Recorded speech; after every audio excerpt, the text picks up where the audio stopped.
All right, guys. This is a topic that I've had in my mind for a while now, or that's been on my mind now for quite a few years, and I talk to a lot of people about it. I wanted to give my thoughts about just how crazy modern gaming is, and I don't really mean that in a good way. Okay, like I want to give my points about certain things. I want to talk about, where I started, where I kind of tapered off, and then where I saw things kind of going in bad ways, and just kind of what I think about things overall with it. Okay, I do have some strong opinions on some of these things. Just let you guys know in advance, but for the most part, this should be a pretty good video. All right, so let's get excuse me. So let's get to it. Okay, so basically, I'll start off by saying that I first kind of started gaming on consoles, like an original Nintendo and a Super Nintendo to start, and my brother had a Super Nintendo, he still does. Then I also played games on the computers, on Macintoshes, because I grew up with Apple computers. I played games like Myst, 3D Ultra Pinball, The Incredible Machine. Widget Workshop, Tetris, games like that. And, it was really great as a kid to play games like that. It was really fun stuff. Okay. And then sometime within, the mid-90s, I started playing, first-person shooter games. I first played Marathon, and then I started playing games like Quake 3 Arena, Red Faction, Return to Castle Wolfenstein. You get the idea. Now, I'm going to say that around the turn of the millennium is when gaming had really gotten good and really had advanced, okay? Because, in Quake 3 Arena's case, it had online capabilities, meaning you could play multiplayer games with people that aren't just in the same room that you're in, you know what I'm saying? Like non-LAN, so to say. I forget what the exact term is, okay? And, in 1999 and 2000, that was a brand new thing. It was groundbreaking. I don't know if that's the right word to say, but you know what I mean. And, in 2000 is when we switched from dial-up to cable for internet. So, that's when I started playing online for the first time. I think my very first online game on Quake 3, I played against some guy who was in Sweden. And obviously, the lag was kind of noticeable because of that, but I honestly didn't care. I still had a ton of fun playing that game, knowing that I'm actually playing against an actual person and not a computer player from another country in that case. It was an amazing thought.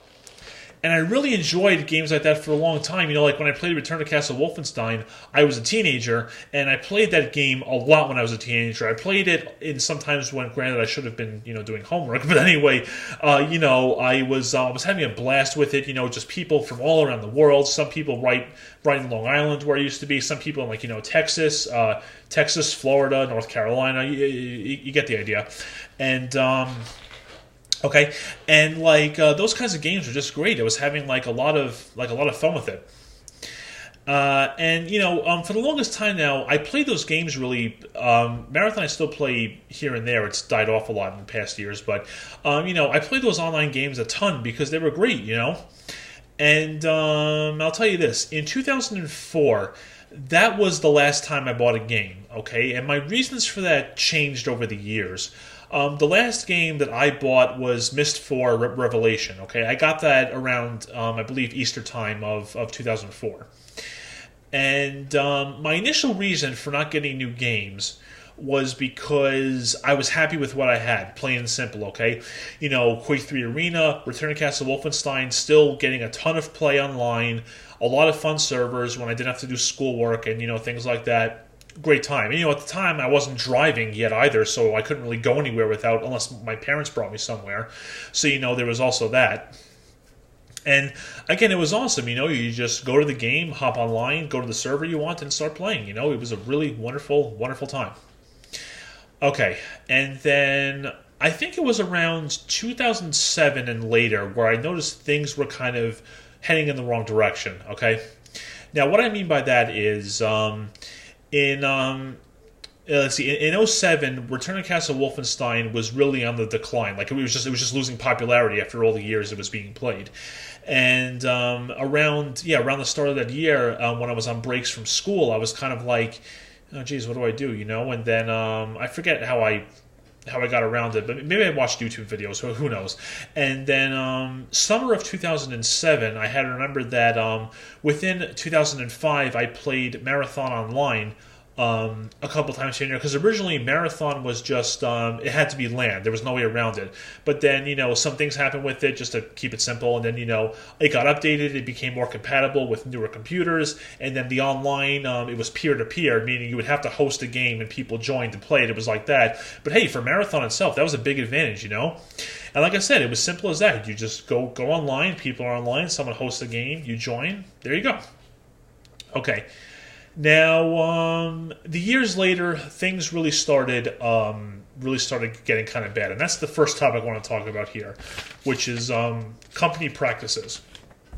Okay, so like I said, originally when you bought a game, okay, you bought the game whatever price it was, okay, and then it had the single player option. You just play that, and then if you wanted multiplayer, you choose multiplayer. You can play, depending on the game, you can play against other computer players, or you can play against people in your area, LAN, or on the internet. Okay, simple as that. You just needed an internet connection to get into an online server, obviously. Okay, now, as far as I know, the only restriction, if you want to call it that I noticed was Quake 3 Arena and Return to Castle Wolfenstein required something called a CD key. And I believe the CD key was for like copyright protection or something like that. And single player, it had no effect whatsoever. But to play online, you needed the CD key or else it wouldn't let you join a game. So that was the only kind of thing that you had to do. I mean, that really wasn't all that bad, because the CD key you got when you paid for the game, it was a little sticker on the back of the CD case. You put that in, and then if the game recognizes it, you're all set. And then like that was it, But in terms of Red Faction, you go online. I'm sorry, you buy the game. It's the game. You go online, this and that. Okay. And then here's where practices really started getting kind of crappy, so to say. Okay. In 2000, and this is part of the company practices that really started getting bad. In 2008, I was starting to hear about. I don't know if this is when it started. This is when I first started hearing about it. Okay. In 2008, I learned about this thing called DRM through another YouTuber, okay? And for those of you who don't know, that means that, long story short, you need to have an internet connection to play the game. I'm going to say those words again carefully. You need an internet connection to play the game. So, if I was to unplug the Ethernet on my iMac right now, that game, completely unplayable. You see how ridiculous that is? Because there are many times where internet goes down because of maybe it needs maintenance, maybe something's wrong with it, And he made a very good point in that video, okay? If the servers for that game ever go down completely due to lack of money or whatever, yeah, guess what? That game is no longer playable. It's completely useless. It's just taking up a hard drive space by that time. See what I mean? See how ridiculous that was? There were a couple times in college, mind you, okay? The internet, or no, I should say the network went down. That means nobody on the entire campus had internet, okay? Now, because of that, I couldn't watch YouTube videos. I couldn't search the web, obviously.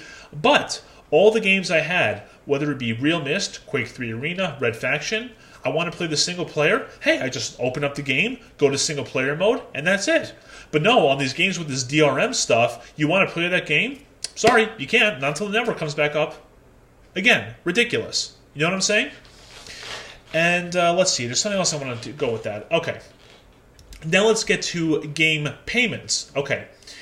Back when I gamed a lot, okay, when I was a teenager, you bought the game, okay. I don't know if it was $60 back then, but you bought the game, okay, and you could play the game from start to finish, and that without any restrictions whatsoever. The only thing that some games may have had was, let's say, some unlockable stuff, unlockable characters, things like that. And the way you normally got those characters, depending on the game, was in some cases you'll have to beat a certain boss, you'll have to finish a level within a certain time frame. They had simple, reasonable things like that. And that's not so bad, okay? And then let's get to DLC, okay? Now, for those of you who may not know, DLC means downloadable content, okay? DLC was a thing back then, okay? And we'll use Quake 3 and Return to Castle Wolfenstein for these examples, okay? Listen, you bought the full game. Remember those two words, full game, okay? And anything extra, whether it be game updates, well, it's not really extra, but it is something downloadable, okay? Game updates, and here's the extras that I'm full aware of. Custom maps, okay? Custom mods that change up the gameplay. And in Quake 3's case, custom player models.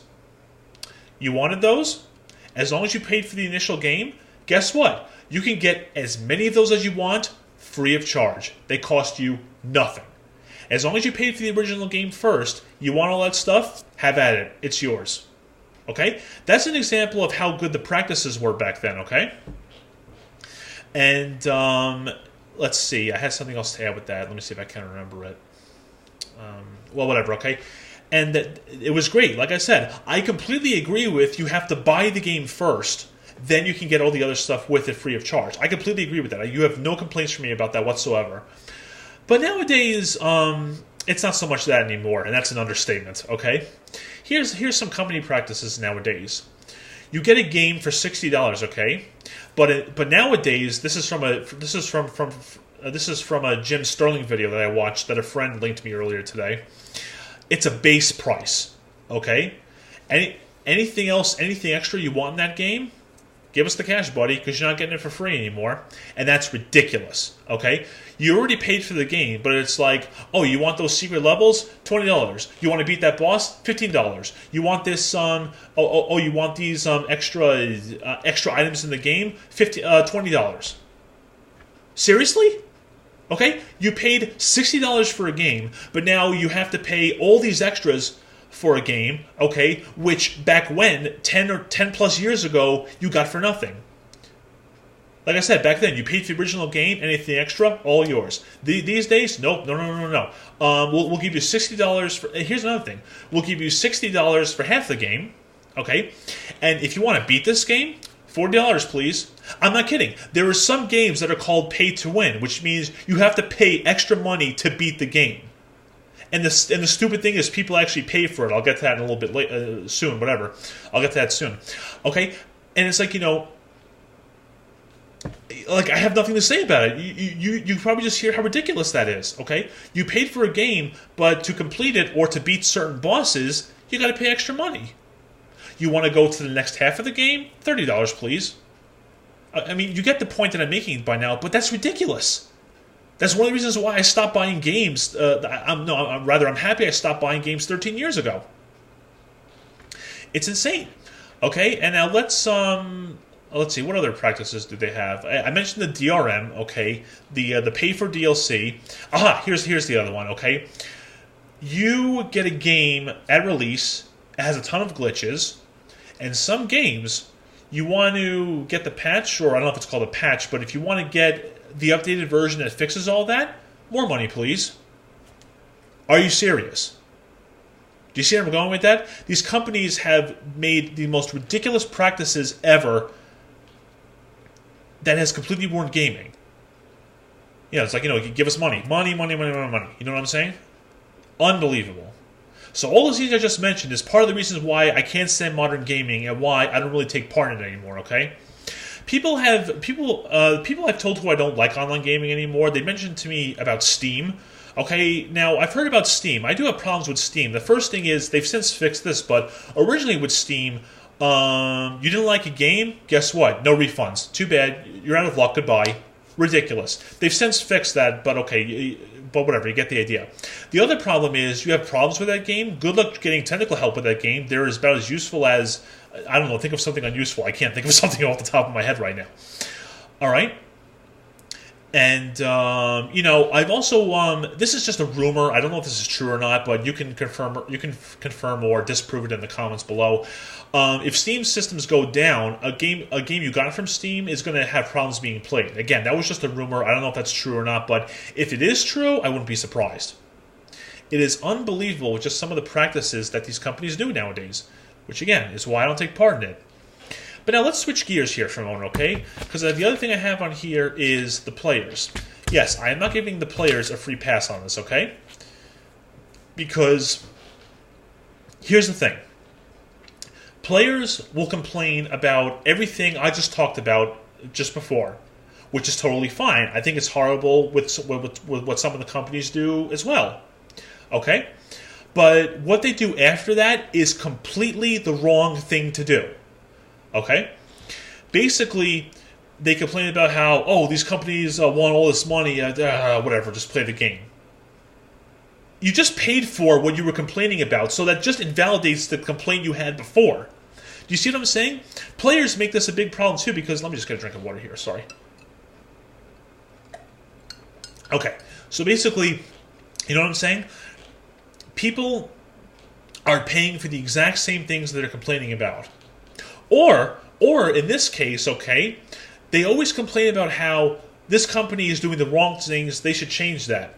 And people always say, you know, internet comments, time for a change, you know, things like that. But then they're just like, okay, but you know what, I'll get to that after I, you know, sit back on the couch and eat my next Big Mac. I mean, I'm serious, because it's like, all these people keep complaining about the same thing, but they don't do anything about it. Me, what I do, the way I do something about it is, I just don't buy games anymore. I just stop buying that stuff, because again, like, I know it's not going to change unless something significant happens, but it's like, that's why I don't buy games anymore, because I'm just like, whatever, I got other things to do. I just won't put any more money into it. That's the point I'm trying to get across, okay? All these people who are complaining about how, oh, these companies are greedy, they're taking all our money, they're stealing our money, this and that, it costs extra, we got to pay for this now. You have to pay for it now? Okay, well, here's the thing, okay? You complain about everything this company is doing, but you still pay for it anyway. Like I said, you know, like you said before, companies are taking our money, this and that. I'm like, really? Well, that's interesting. Okay, because, like I said, companies haven't taken 1 penny from me over the last 10 years because I didn't pay them in the first place. And that's the point I'm trying to get across here. These companies didn't take your money, you gave it to them. Big difference there, okay? See what I mean?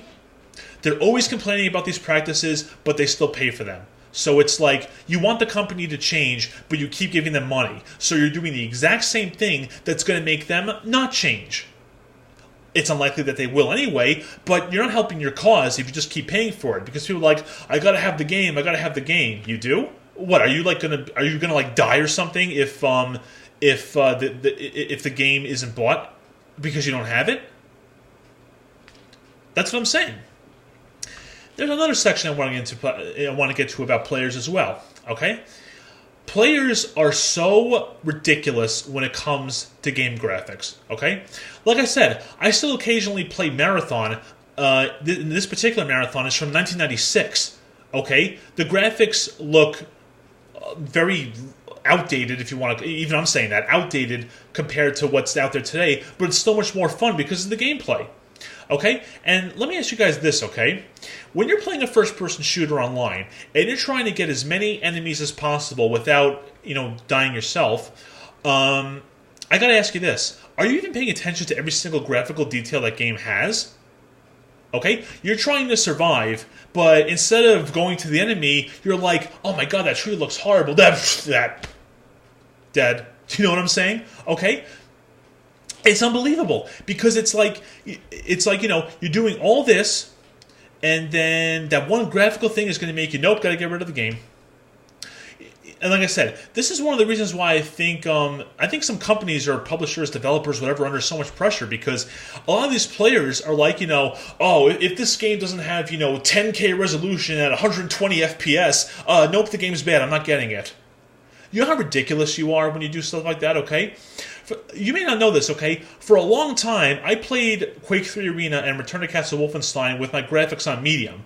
I had to, because the computer I had at the time, if I tried to put it on high, the game would slow down too much, and it was too laggy. So I had to play it on medium. And the game didn't even look that bad. But again, it's an FPS game, okay? And when I'm trying to get the enemy, I'm not looking at every single detail that there is. I'm just trying to win the game. You don't have to look at every single graphical detail to do that. And that's one of the reasons why I think some things get so expensive. Again, I don't support all this microtransaction. That's the word I meant to use. Microtransactions, DLC, pay for DLC, things like that. But it's like if people if people keep wanting more and more and more of this, it's going to be a lot harder and more expensive to make.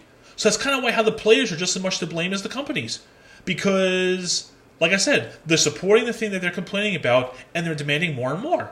So it's like, what do you expect them to do? See the point I'm making? All right. So let's see. What was the other point on here? I did that. Okay. Cheaters. That's another good thing I want to talk about. Okay. Cheaters on an online multiplayer game, they're just horrible. No one likes them. Plain and simple, they're bad. Okay. Now, here's the thing. What was it? I've experienced some cheaters before on Quake 3 Arena and Return to Castle Wolfenstein. They did have software like Punkbuster to help detect those, but of course it had to be updated every now and then. And then eventually, what was the company called? Even Balance, just kind of stopped updating it because the game wasn't that popular anymore. The fact of the matter is, guys, is that cheaters aren't going anywhere. They're going to be around as long as multiplayer online games are around, because they just will be. They have software to help, to help detect it, but it's got to be updated, and I'm sure they can find ways around it nowadays. That's another one of the reasons why I don't bother with gaming that much nowadays. Okay. All right, and but now here's my opinions on cheating. Okay. On single player, if you've beaten the game legitimately before, fire it up again. Cheat as much as you want. Have at it. Have some fun. I am totally okay with that. If you've beaten a game honestly the first time, if you play it again, cheat as much as you want. Do whatever you want. Like I said, have some fun. I did that with Return to Castle Wolfenstein. What was really good about that, if I may just step aside here for a minute, is on Return to Castle Wolfenstein, there was this cheat called No Target, which meant that no enemy could see you. And what was nice about that was when you would walk into certain places, you could listen to conversations that they'd be having because they wouldn't be interrupted by them detecting you. So that was kind of a really cool thing about the game, was you could hear all the conversations they were having, and it'd be kind of interesting to hear, with stuff like that. So like I said, cheating on online multiplayer, never okay. On single player, beat the game legitimately first. After that, do whatever you want. And that's where I stand on it. And, one of my friends one time, I was driving him home from bowling. I was bowling with some friends, and I was driving him home. He asked me, what would it take for me to be interested in games again? Okay. And the first thing I stated in my response to that question was, what was it? There needs to be another video game crash. Because I think that's the only thing that's going to stop these practices that are going on from happening right now. But is that going to happen? I don't know. Like I said, time will tell. That's the only thing that I think is going to fix things than the way they are right now. Because if it doesn't happen, then I'll probably never get a new game again. But if I don't, no loss. Like I said, nowadays I have more things to do with my time. And I'll just tell you right now, that's not an age-related thing, okay? Because when I played Return to Castle Wolfenstein and Quake 3, there were people in their 40s and 50s playing that game, okay? So it's like, it's not an age thing. There's just a lot of reasons why I don't really participate in it much anymore. And aside from that, I want games to go back to the way they were. You pay for the full game, and that's it. Anything extra, no extra charge. That's where I stand. Excuse me. And you guys see where I'm going with that, okay? Maybe you can. Anyway, guys, there you have it, okay? It's, that's where I stand on games. Modern gaming, I'm just not a big fan of, and it's, if you have no complaints about the way it is currently and you want to spend your money, you go right ahead. It's your money. You do whatever you want with it, okay? But when you're paying into these things and complaining about them at the same time, that just makes no sense. People always say vote with your wallet, and people are voting with their wallets, but they're voting the wrong way. You see what I mean? Okay. So there's my stance on it, guys. If you agree with me or disagree with me, let me know in the comments below. See if gaming has changed for you guys like it has for me, okay? And that's basically it, guys. So as usual, thank you very much for watching, and take care.